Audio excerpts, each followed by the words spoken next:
tous les élèves dans de bonnes conditions pour favoriser leur réussite éducative et préparer l'école de demain, nous y sommes toutes et tous favorables, quel que soit leur quartier.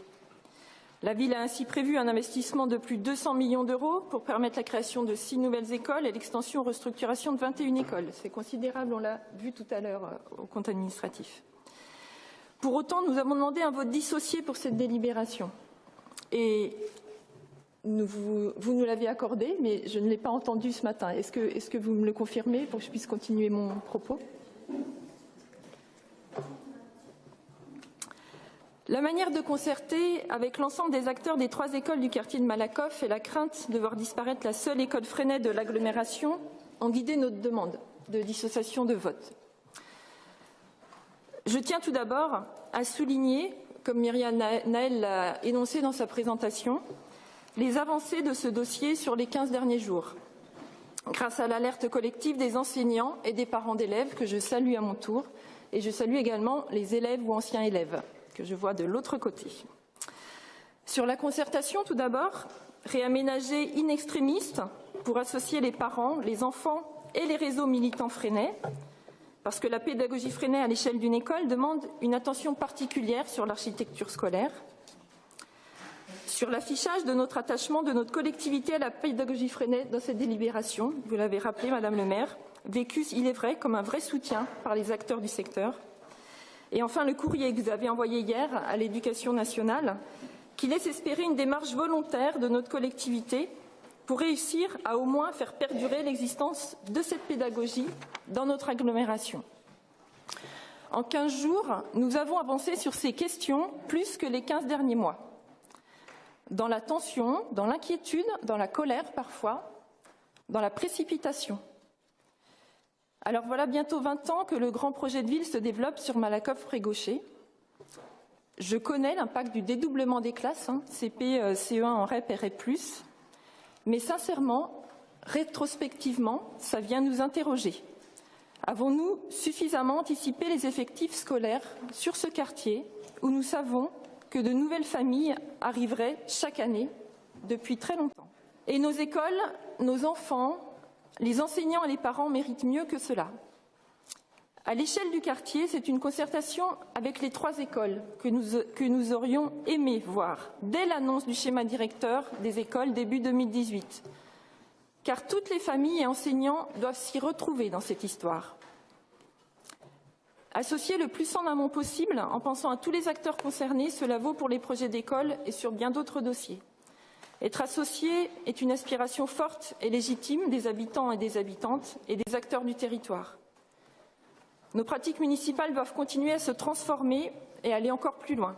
C'est une forte condition au retour de la confiance envers le politique.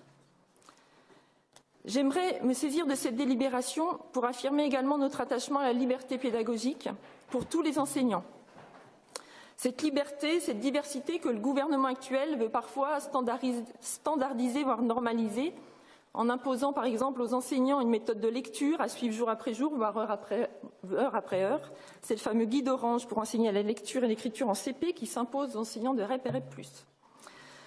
Dans cette diversité et au sein de l'école de la République, la pédagogie freinée demande notre attention et notre soutien. Pas que pour l'école Ange Guépin d'ailleurs. Pour tous les enseignants qui s'en inspirent et trouvent dans le mouvement Freinet une stimulation et un appui dans leur pratique professionnelle. Cette pédagogie, elle fait partie du patrimoine nantais, elle est une chance pour notre territoire.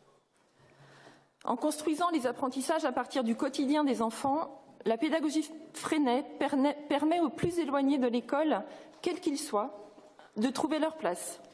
C'est une pédagogie du concret qui a tout son intérêt dans un quartier populaire. Cette délibération devrait donc être une opportunité de développer la pédagogie Freinet à Malakoff et plus largement à Nantes, pour en faire bénéficier le plus grand nombre. Mais à ce jour, et pour l'instant, nous sommes suffisamment inquiets pour la suite, Madame le maire, pour vous alerter à notre tour. Car au-delà de l'affichage de notre soutien en tant que collectivité, c'est bien du ressort de l'Éducation nationale de flécher ou pas des postes d'enseignants formés à la pédagogie Freinet sur telle ou telle école.